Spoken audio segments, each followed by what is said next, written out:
mga boss! Welcome back sa ating channel. Ito po't ipapasilip ko po sa inyo ngayon. Isang 12-wheeler wing van na Isuzu. And then mechanical inline. And then as is condition, Class A unit. And then nasa kanan pa po ang manibela.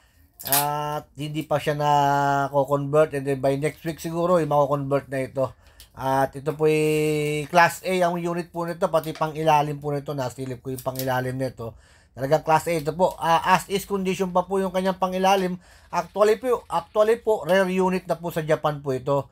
Bihira na pong may dumarating na ganito. Kung may dumating man po, ilang yarda lang po nagkakaroon ng mga mechanical inline po na ito. Kung meron man po is may burug-burug na, durug-durug na yung iba. Iba naman po, may mga damage niya. Pero ito po, Class A po itong unit po na ito.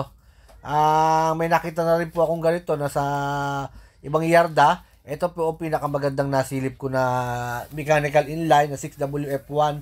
And then, ito po yung kanyang flooring, steel flooring. Ayan po, may karga pa po sa loob ng closed band body po yata ito. Ito po yung siding niya. May kisame na rin po siya. And then, plywood yung kanyang kisame. Steel flooring po yan. Ito, may grills po sa gilid. Yan, kaliwat kanan po may grills.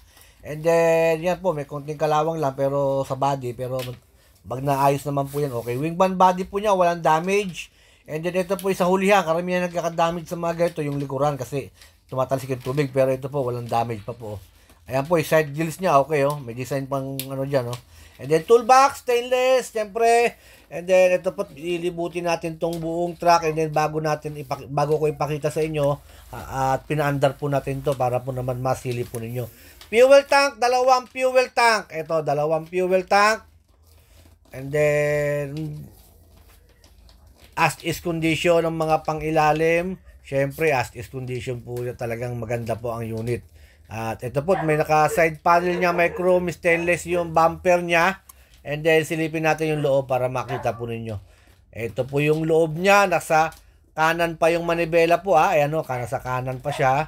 And then, i-convert pa lang yan. Ito yung odometer po niya. 300K, may pahigit ha. And then, ito po naman po yung kanyang dashboard niya. Siyempre, kakatayin pa naman yan. Ililipat pa sa kaliwa. And then, baka pag pumunta kayo by next week, wala na. Hindi nyo na kaya mapaandar to. Gawa ng ililipat na sa manibela. Pero don't worry po, pinaandar ko naman. At habang kinakarwash po yung makina, kasi marumi yung makina. At pinakarwash po ng dealer. Saktong dumating ako, kinakarwash. Ito na po siya.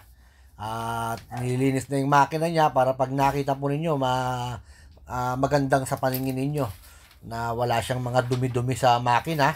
And then makikita rin niyo kung may leak or wala dahil nilinis na mabuti yung kanyang makina.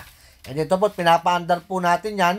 Ayan, kita nyo naman, maandar po yan 6WF1 na mechanical inline. Yan po. At alam nyo bang bihirang-bihira na ngayon may dumarating. Kung may dumarating po hindi kasing ganda po, hindi kasing sariwa nito Marami po ako naikutan ng mga ng mga 6WF1 na ganito. At medyo hindi sariwa. Ito po sariwa. Talaga na okay na, alright pa. Pang ilalim mula harapan hanggang sa dulo. Okay po yung chassis. Maganda po yung chassis. Talaga naman na ang makakabili nito is jackpot ang makakabili nito yung unit nito. Kaso nga lang medyo mataas ang benta ng dealer. Sabi niya mataas daw nilang naibid sa Japan. Kaya medyo mataas ang presyo. Kaya ito po ang kabuuan po ng 12-wheeler wing van na 6WF1 mechanical inline. And then once again po, please subscribe po my YouTube channel. And then my Facebook page sa maraming salamat po sa mga subscriber na nagpapareserve via online sa atin Para po pag na-pull out na po yung truck ninyo iba-vlog din po natin, ipapakita ko rin po sa inyo. Ayan po kita nyo naman, may mga chrome sa side door, may chrome sa side panel, kita yung scrum din yung kanyang side mirror.